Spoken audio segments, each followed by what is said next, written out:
আসলে চরিত্রটাই এমন, ডেফিনেটলি গল্পটাকে আমি কৃতিত্ব দিব, ডিরেক্টরকে কৃতিত্ব দিব, এবং এটার জন্য আমাকে অনেক কষ্ট করতে হয়েছে, অনেক স্টাডি করতে হয়েছে। আমি বিভিন্ন মাদকাসক্ত কেন্দ্রে যে আমি দেখেছি, ওদের অ্যাটিটিউড গুলো দেখেছি, বিভিন্ন সাইকিয়াট্রিস্টদের সাথে কথা বলেছি যে ওই মাদকাসক্ত অবস্থায়, যেহেতু আমাদের অভিজ্ঞতা নাই, ওরা ওই অবস্থায় কি করে, ছাড়ার পরে কি করে, ভালো হওয়ার পরে কি করে, ওদের অ্যাক্টিভিটিস গুলো, সাইকোলজি গুলো বোঝার চেষ্টা করেছি, দেখেছি। আমাকে যখন দেখলেন যে আমাকে রিহাবে নেওয়া হলো, পার্ট অনেক কম, তারপরেও অ্যাক্টিভিটিস গুলো কিরকম হয়, বডি ল্যাঙ্গুয়েজ গুলো কিরকম হয়, ওগুলো নিয়ে আমি পার্সোনালি স্টাডি করেছি। ডিরেক্টরের পয়েন্ট অফ ভিউ থেকে বেশ কিছু সাজেশন ছিল, অনেক মুভি টুভি দেখা হয়েছে, স্টাডি করেছি আর কি, ক্যারেক্টারটা করার জন্য স্টাডি করেছি। ওটিটিতে আপনার অভিষেক হলো, আপনার অনুভূতিটা কি?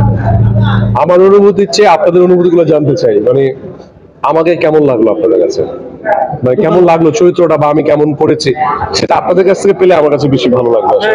মানে একটা মজার অভিজ্ঞতা না, মানে ধরেন আমরা যে কদিন শুটিং করেছি ক্যারেক্টারে থাকতে হয়েছে, মানে দম ফালানোর সময়টা ছিল না আসলে, কারণ এই ক্যারেক্টার একটু ছুটলে 19-20 হয়ে গেলে ঝামেলা। এটা একটা সাইকোলজিক্যাল একটা অঙ্কের মতো এই ক্যারেক্টারটা, এটা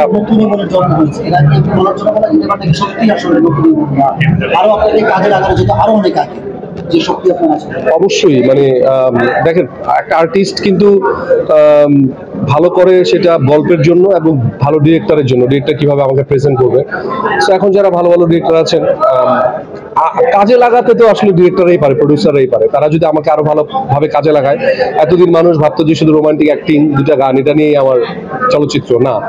আমি অ্যাক্টিং বেস কাজ করতে চেয়েছি এবং এটা করেছি, এটা কিছুটা হলেও আমার তৃপ্তি পেয়েছি। এখন বাকি সবাই দেখে বাকিটা বলতে পারে। আপনার শুরুটা অনেক গতি সমৃদ্ধ থাকলেও পরে আস্তে আস্তে এটা ধীর হয়ে যায়, কারণটা সবার, মানে প্রত্যেকটা আর্টিস্ট যারা মানে প্রফেশনালি ফিল্মটা নেয়, কখনো ভালো ছবি আসবে, কখনো খারাপ ছবি আসবে।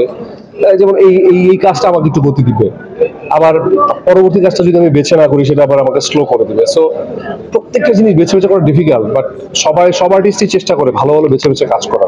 সো এটা আপস এন্ড ডাউন থাকে সবাইকে।